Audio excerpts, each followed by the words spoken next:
प्रश्न असा आहे की ती रेल्वे चालते कशी, हे जगाला एक आश्चर्यच आहे. खरं तर अनेक वर्ष याच्यावरती अनेकदा मुंबईतल्या लोकांनी हा गोष्ट केंद्र सरकारला सांगितली की त्याच्यासाठी एक वेगळं महामंडळ तुम्ही करा, ते रेल्वे मंडळच वेगळं करा. कळलं का?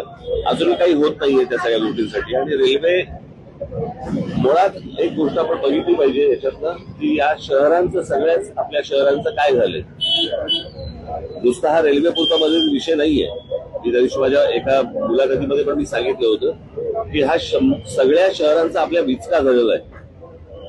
एक तर रिडेव्हलपमेंटच्या नावाखाली रस्ते नाहीयेत आणि नुसत्या उंच उंच इमारती उभ्या राहत आहेत या सगळ्या ठिकाणी.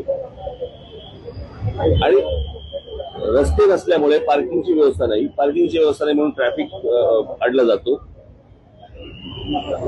कित्येक, मी तुम्हाला तर पुण्यामध्ये पण अनेक ठिकाणी असेल, मुंबईमध्ये तर अनेक ठिकाणी आहे, अनेक ठिकाणी, ठाण्यामध्ये अनेक ठिकाणी, की जर समजा कुठे आग लागली तर फायर ब्रिगेडचा बंब नाही जाऊ शकत तिकडे आतमध्ये.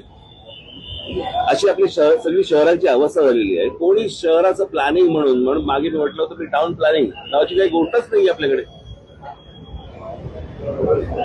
मी गेले इतकी वर्ष जे मी तुम्हाला सांगतोय की बाहेरून येणारे जे लोंढे आहेत आपल्या सगळ्या शहरांवरती आदळणारे, याच्यातनंच ही रेल्वे कोलमडली कशासाठी.